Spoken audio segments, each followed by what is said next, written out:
This is Thriving at MCC Lehigh Valley.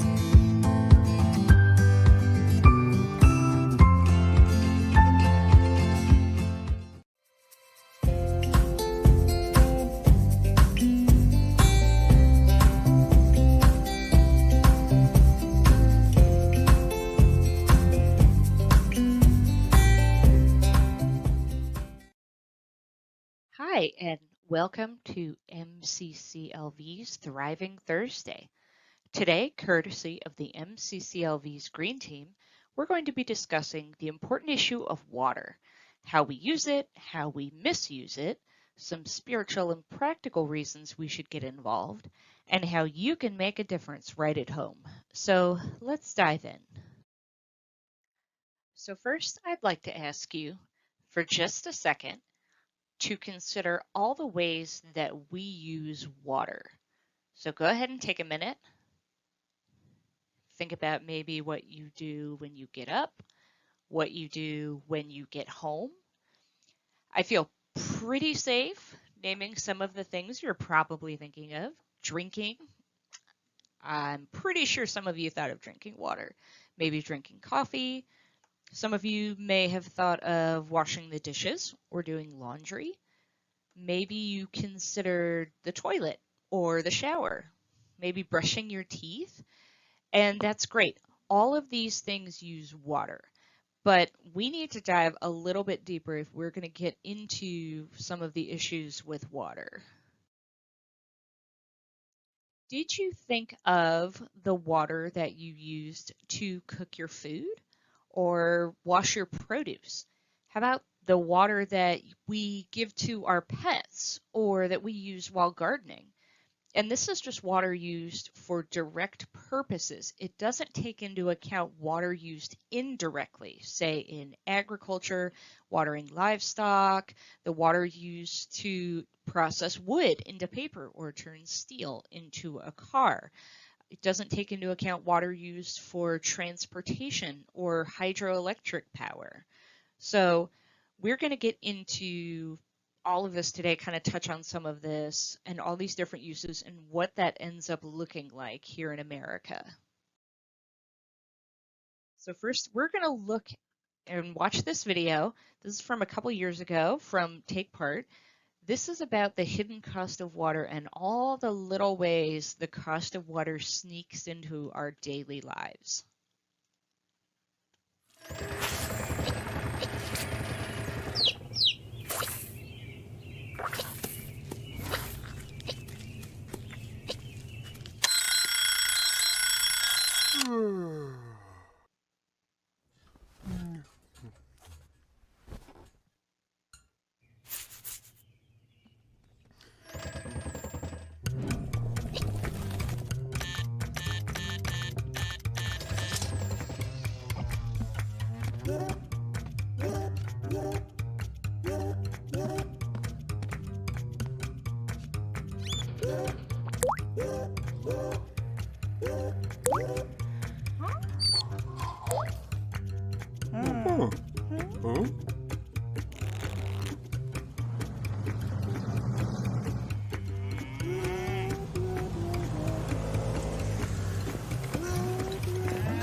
So that video was made back in 2012, and something to consider is, even if some of these numbers have changed, if we've gotten a little more efficient, a little less efficient, a lot of it is still true.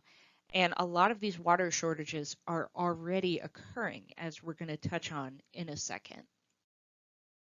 So America uses a lot of water. According to the EPA, the average American family uses over 300 gallons of water per day, 70% of it indoors. To put that in perspective, the average full bathtub is about 36 gallons. So that would mean 8.5 bathtubs is generally what the average American family uses every day. Now, 30% of that water occurs outside when it comes to things like lawns, gardening, and washing cars. And then you have the setup of what it looks like inside. So you can see how it's broken down into, you have the toilet, you have the shower, you have the faucet, clothes washer. 12% is actually just leaking and condensation that we lose.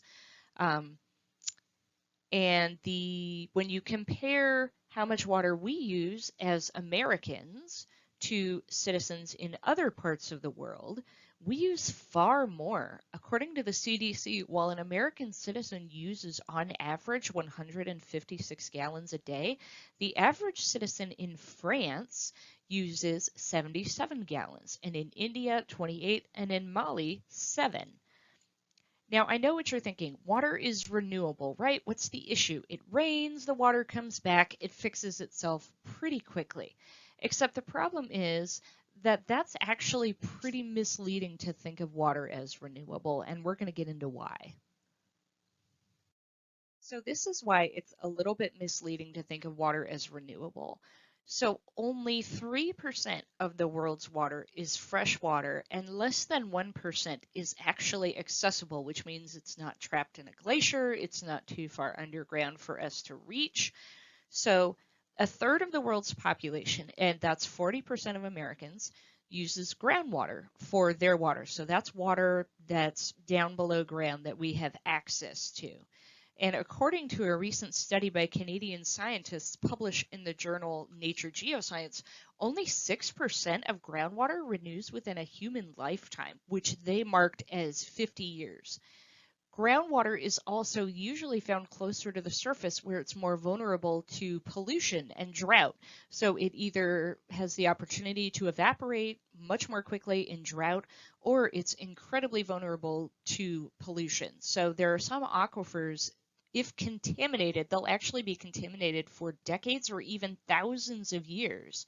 And because a lot of rivers and streams are fed by groundwater, that means if you pollute that aquifer, that groundwater, that carries pollution to all of the rivers and streams that other people are using. And some of this water is already contaminated. Some of it's already evaporated off so much that because groundwater is unevenly distributed on our planet, which means it's less likely to be found in arid regions like California and the Midwest, due to that water scarcity, people are already using non-renewable water resources, or water that takes thousands or even millions of years to renew. In 2018, for example, parts of the Rio Grande were actually recorded at their lowest water levels ever. Now, you might be saying, well, but 40% of Americans are using that, but what about the other 60%? Well, the other 60% of water used by Americans is called surface water. That's what comes from rivers and lakes and streams. But according to the EPA, nearly half of our rivers and streams and 1/3 of our lakes are too polluted for drinking, swimming, or fishing. Primarily, it's caused by nutrient pollution. That's nitrates, phosphates. That's the leading type of contamination of our surface water. And that primarily comes from farms and the agricultural industry, although municipal and industrial waste also plays a very large part of that. So water is technically renewable, but it's not something to be wasted. It is something to be treasured both physically and spiritually, as we're going to see next. So water in the Bible is mentioned 722 times. That's more than faith, hope, prayer, or worship. Water was there in the very beginning. It's mentioned in Genesis 1:2. The earth was without form and void. The darkness was over the face of the deep, and the Spirit of God was hovering over the face of the waters. Then we have the idea that the Holy Spirit is living water. John 37:39 says, "On the last day of the feast, the great day, Jesus stood up and cried out, 'If anyone thirsts, let him come to me and drink. Whoever believes in me, as the scripture has said, out of his heart will flow rivers of living water.' Now this he said about the Spirit, whom those who believed in him were to receive. For as yet the Spirit had not been given, because Jesus was not yet glorified." Water is used for baptism, for purification, for cleansing, for blessing. It's used as part of our communion because wine and the grape juice we use at MCCLV is partially water. Not only that, but water is life, and we are spiritually directed to provide it to others. Matthew 35:25 has Jesus telling the story. Some of you are probably familiar with this verse, but the relevant part of it is, "For I was hungry and you gave me food. I was thirsty and you gave me drink." Jesus knew the value of water, and he considered it so valuable that to deny another person clean water was to deny Jesus himself. Our mission statement here at MCCLV is to worship and serve God through acts of justice and compassion, and water is directly tied to that mission, both through compassion and through acts of justice. So Amos 5:24 says, "But let justice roll down like waters and righteousness like an ever-flowing stream." Lack of clean water disproportionately affects the poor and the needy. According to the World Wildlife Fund, 1.1 billion, that's billion, people worldwide lack access to fresh water, and 2.7 billion find water scarce at least 1 month of the year. Inadequate sanitation affects 2.4 billion people, causing entirely preventable disease. More people actually die from disease caused by contaminated water than die in war and violence. So this is a huge issue. And lest you think this is some problem only for far-flung countries, far, far away from here, only those third world countries, not us, I hope you're not saying that, but just in case you are, we have plenty of our own water scarcity issues in the United States, which we touched on earlier when I was talking about the scarcity and water shortages in places like California and the Midwest. So according to a report by the nonprofit U.S. Water Alliance, 2 million Americans do not have access to running water in their homes. This lack of access to clean running water actually outlines a stark income and racial-based inequality in our country. Native American households are 19 times as likely as white households to lack indoor plumbing.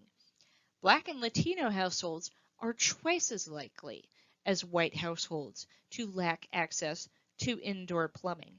And these numbers also don't take into account all of the poor who technically have access to water, but can't actually afford it. So that includes all of the people who, sure, they could buy their water in bottles, or they could pay a water bill, except they're too poor to afford it. So it's access, but it's not actually access, because unless everybody can access it regardless of income level, then that's not true access, and that's not true equality.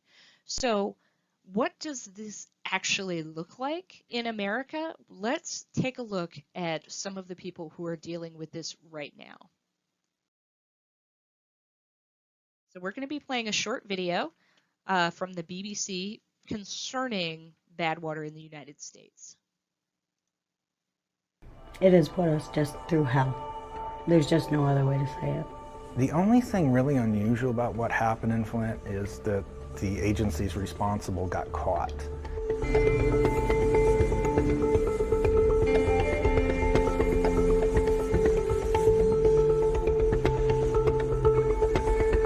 America is working hard in projects around the world to ensure that communities have got access to safe drinking water, which makes it all the more shocking that scientists in this country say millions of Americans are drinking water every day that may be poisoning them. They say that what happened in Flint in Michigan may just be the tip of a massive iceberg.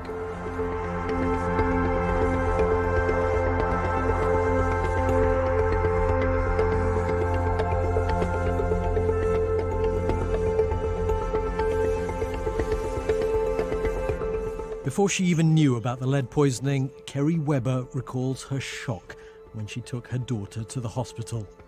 They showed me parts of her scan that you could see the bone like in her wrist, and there was literally a line that was not calcified bone, and it was lead, and they were everywhere.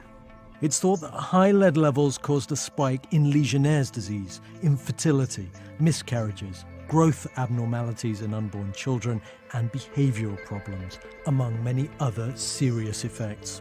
It started when the town wanted to save money, so it stopped taking water from the system in neighbouring Detroit and switched to water from the Flint River, which was so contaminated it reacted with the lead in the city's water pipes. Flint has now switched back its water supply and is finally replacing lead pipes, but people in this town are scarred by what happened. I don't think it's safe because the piping is contaminated. The main water line is contaminated. The lines in the house is contaminated. Your hot water heater is contaminated. If your refrigerator hooked up to it, it's contaminated. So when they tell you it's safe and you can drink the water, what do you say? I'm not going to drink it. I will buy my water. But one of the scientists who discovered Flint's high lead levels says this is not a local scandal, but a national crisis. It actually elevated the blood lead of children. In most cities where this kind of crime, and I believe it's a crime, is occurring, no one looks at the blood lead of children to see if there's a problem. So this may very well be happening in other parts, or you would know. I can guarantee you this is happening in other parts of the country, other cities. In fact, water's been found to contain even more poisonous lead levels than in Flint in dozens of towns around the country. And it's happening like it did in Flint because of money. We have not accepted in this country that water, affordable, safe drinking water, is a basic human right. And if you can't afford to get clean, safe water, that's just your tough luck. Hey, Judy, I'm Mark. So good to see you. I have to conclude it's a culture of corruption at many of our government agencies, starting with the US EPA and extending down to the environmental policemen that are at the state level. I pushed the button with the false assurance that the city's water, was meeting those standards, and this is now, 4 years ago, and I've learned a lot since then. How many waters? We give you up to 5. So we needed to do more. I needed to do more at the local level to bring in independent expertise, people who didn't have an adherence to these old standards. And families have toxic water most in communities where so many don't have a voice. Flint is poor, very poor. We didn't matter. And it destroyed every Flint resident. To hear that, you're looking at your kid go through this, or your spouse, or 100,000 people, and knowing that none of them mattered enough. Yeah, that's really hard to take.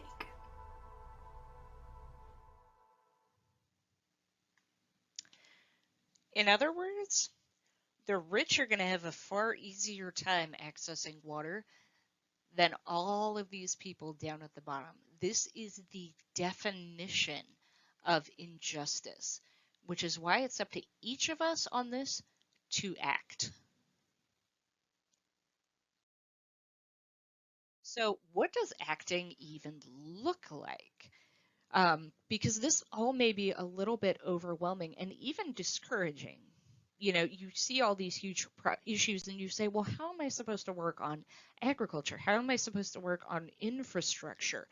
So there are some ways you can actually help out on large scale. There are a lot of organizations that are doing work, valuable work to protect water sources from pollution, working with local and national governments to more efficiently make use of what water is available, advocating for investment in infrastructure that would provide clean water to everyone. So there's always local groups. Voting is huge. Please vote. And do not be afraid to talk to your representatives about water issues in the community.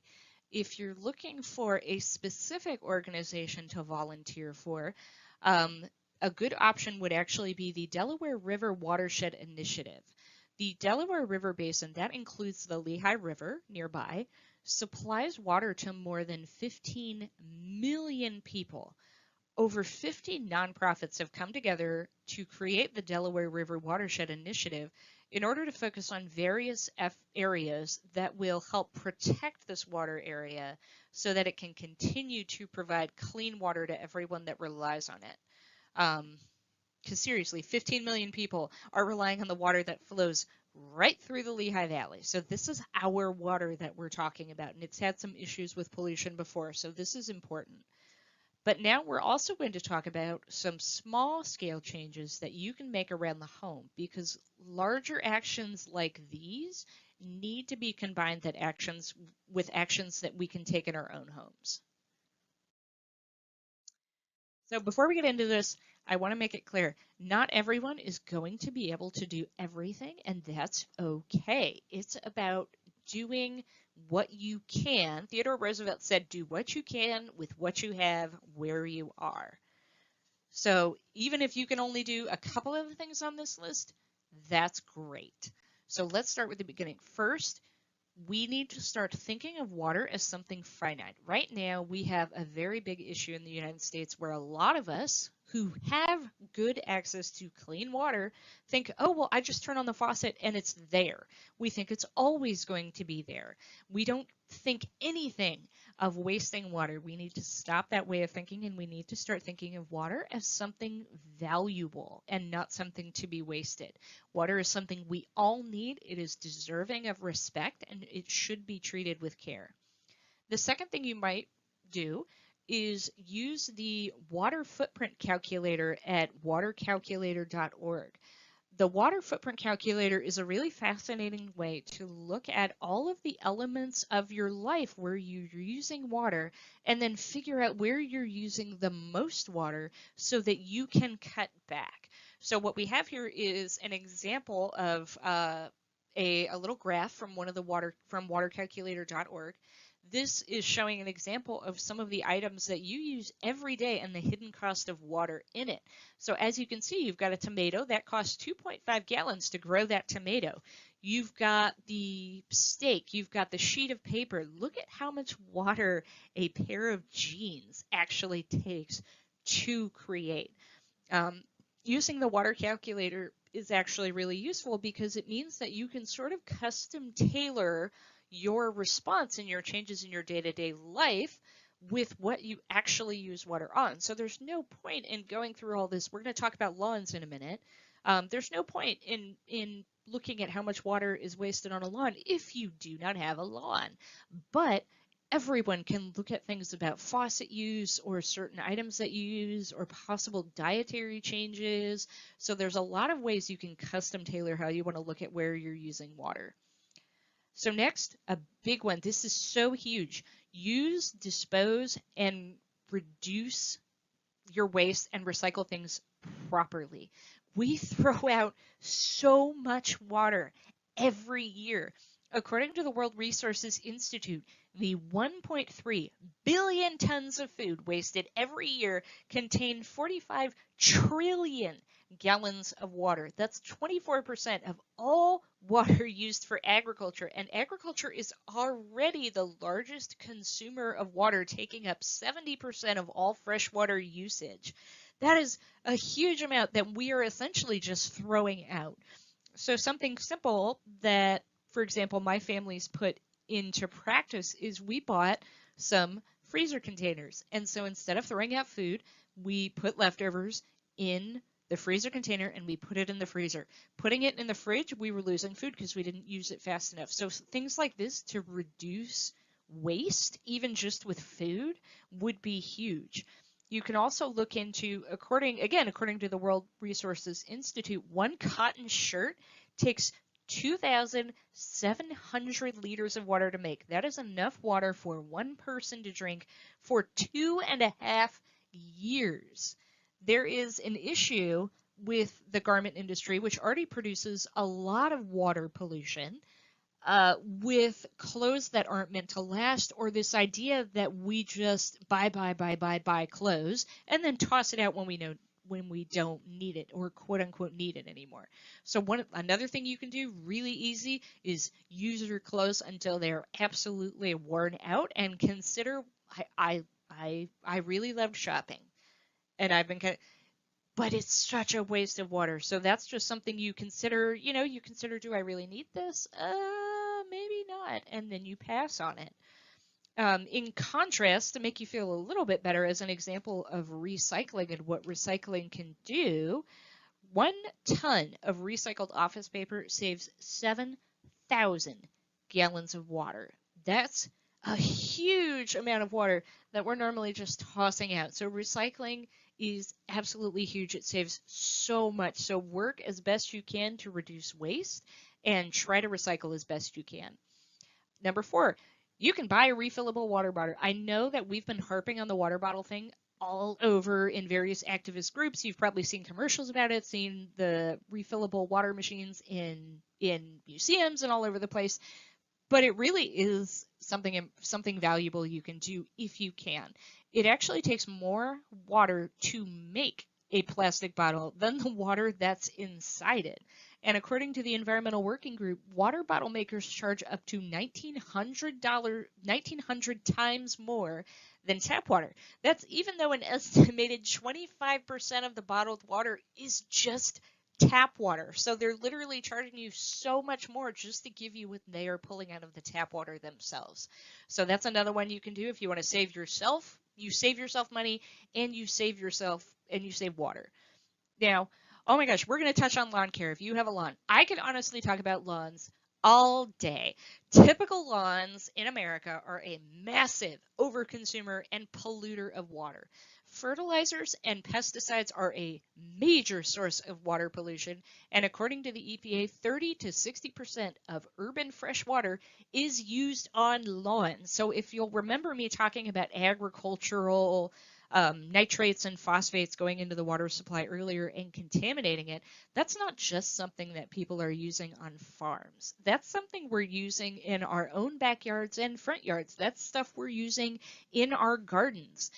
Fertilizer is a huge contaminator, and lawns are they take too much water and they take too much. So if you're willing to go for it, there are ways that not only will save you water on your front lawn, but you'll make it more friendly to the environment, since lawns are also essentially deserts. There's not a whole lot for animals there.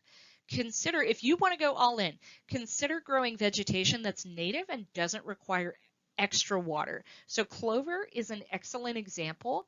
It's an excellent substitution if you want to go all in to have a clover lawn, which is what a lot of people used to have. A clover lawn stays green in summer. It requires less mowing. It smells, we have clover out on our front yard that we've let grow. It smells wonderful when you walk on it, and it requires a lot less water because it naturally grows here. It's designed for our ecosystem. If you garden, you can consider not just going into vegetation that's native, but you can also consider doing rain harvesting barrels, which can save you a substantial amount of money if you're trying to water your plants. We have toilet. I'm going to touch on toilets. You need to manage your toilets. We all need to manage our toilets. Toilets use so much indoor water. They are a large contributor to how much water we use indoors. If you're considering upgrading your toilet, look at a high efficiency toilet, obviously, and this is something you should be generally looking at anytime you're looking at an upgrade, if you can afford it, is looking for something high efficiency, whether it's a shower head or a faucet, but toilets specifically, just because that's the most used thing in your house. If you have a low efficiency toilet, something you can actually do, they have water displacement bags that you put in the tank, which will essentially turn your old toilet, your old low efficiency toilet, into something that is high efficiency. It will save you water and it will save you money, which is always good. And I know this is also a joke, much like the reusable water thing, because we've heard it over and over and over again, but it bears repeating. You can save up to 3,000 gallons of water a year just by turning off the water when you brush your teeth or shave. You can also save water with your faucets all over the place. If you're in the shower, you can get wet just long enough to get wet, turn off the shower, scrub down, and then turn it back off to rinse. If you are washing dishes by hand, you can fill up one side with soapy water and then the other side you use for rinsing. You can try to scrub more and rinse less. Most modern dishwashers actually handle pre-wash pretty darn well. So a lot of them you don't even need to rinse your plates and dishes before you put them in the dishwasher. And try to always have a full load in the dishwasher and in your wash machine before you start. So in conclusion, valuing water is an act of justice. It's a matter of practicality since it affects all elements of our lives. It's a matter of compassion because this is something that keeps others alive. It's a matter of spirituality because water is mentioned so often and is so valued in the Bible. We can take small steps every day in our lives that will not only improve our lives, but the lives of those around us, our friends and neighbors, the animals in the environment that we share this amazing planet with. Water is something absolutely sacred, and it's worth every effort to treat it with respect. Thank you.